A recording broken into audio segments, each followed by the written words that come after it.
So guys, ito nandito tayo ngayon, nagabihan na tayo, patubig tayo. Yan. Yan, papasok sa playan natin. Yan, may pumasok. Kasi kailangan talaga itong patubig. Yan, kasi bunga na oh.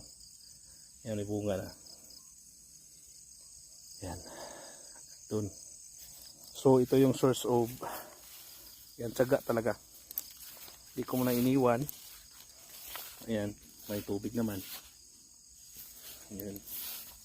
Wait, maya. So ito. Yan. May ano naman galing sa taas. Yan. Ito. Ba, yan tubig. So. Yan. Bali, bantayan muna natin saglit kasi pag hindi mo to bantayan guys, mamaya wala na to. Saraduhan na naman to ng iba.